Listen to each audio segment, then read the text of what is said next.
Leksiyalarımızı davamlaştırmaz hürmetli vatandaş. Bugünkü saat 2019 yıl 6. ayının 3. günü haftaga düşenbe. Cunaqay ayat mamat kurash davriga kirdi. Ayat mamatlik kurash davriga kirdi. Xi Jinping chakimiga uchrab nima qilarini bilmay qoldi. Mavzuli xabar 6. ayının 1. günü NT'de Tor betida e'lon qilindi xabar. Bundoq boshlandi. Amerika Jungo savdo urushining tumanlari yana qo'yiqlashib. Jungo Kompartiyasining ishki qismida bo'linish, parchalanish keskinlashtirildi. Damdar siyosiy yo'llamında deyishdi. Jungo Kompartiyasining ishki qismida chekdagi cho'kishlar intayin zo'r. Xi Jinping savdo urushiga taqobil turishga tayyorlanib qoldi. Angliya matbuoti navbatda savdo urushining Cunaqayda shafqatsiz ishga kurash keltirib chiqargan kayfiyatini oshkorladi.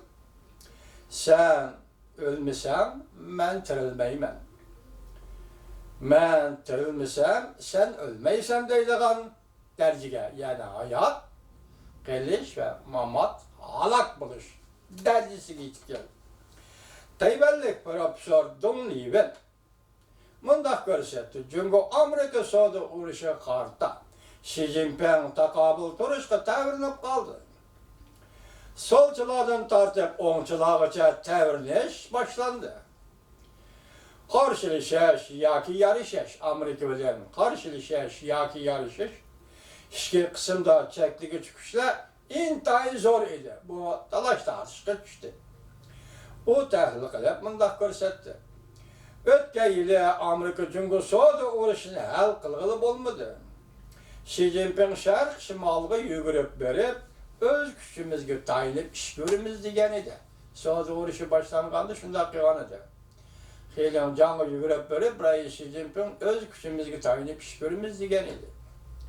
Lekin shu vaqtda Markaziy komitetning ishki qismidan boshlab yerlikcha hokimiyatlarda hech qanday bir kishi Xi Jinpingning chaqiriqiga ovoz qo'shmadi.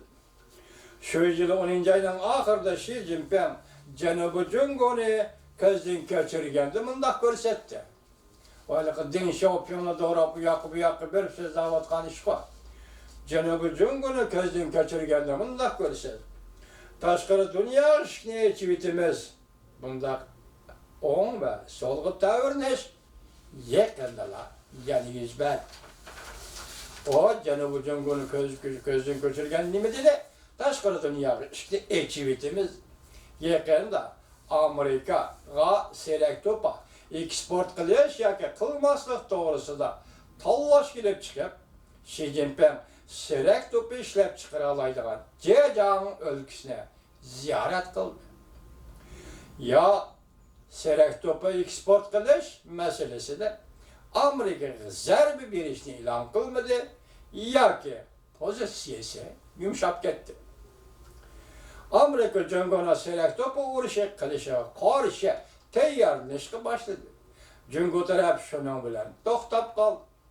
Shuningdek Xi Jinping ishki tashqi jihatda xushomad qilmayman dedi. Haqiqiy qiyinchilik davlatning ishchidan kelishga boshladi. Amaliyotda shu yil savdo urushi boshlangan 2018 yil 12 oyda Xi Jinping Prezident Trump bilan armiya shaharga yaqinlashganda imzolaydigan kelishimni imzolashga majbur bo'lganda Cunaqayning ishki qismida g'ayri fikrlar o'tirg'i chiqib, Xi Jinpingni o'zini tekshirishga majbur qildi.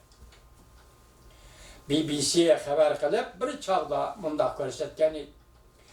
Harvard universitetining bir nafar olimi Jungolog bir nafar yuqori darajalik amaldorning so'zini naql keltirib, savdo urushining shiddati ostida Cunaqayning ishki qismidagi shafqatsiz kurash, hayot mamat kurash jarayoniga kirdi. Siyosetning so'lg'i burilish masalasi navbat ozliq paydo qildi deb ko'rsatdi. Kompa partiya hazır işe qiyin sharoit duch keldi. Tashqi jihati savdo urushi Amerika-Jungo munosabati barg'ansari yomonlashdi. Dunyoda Jungo hukumati yetim qoldi. Ichki jihati iqtisod yomonlashdi. Bu yil va kelar yil poychak bozorida, pirovod bozorida, qarz qaytarish bozorida hammasida masala chiqadi. Üstüne buğday konak meselesi, açlık meselesi mi yetip geliyor? Bu meseleleri koşkandı içtimai daval koş, işsizlik, fırala bilen hükümetin dokunuşunu keltirip çıkırdı. Soğudu uğraşığa berdaşlık verilmeyi. Cümlenke siyasetini özgertişke mecbur bolganda Xi Jinping dairleri belki kurbanlık koyga aylanır.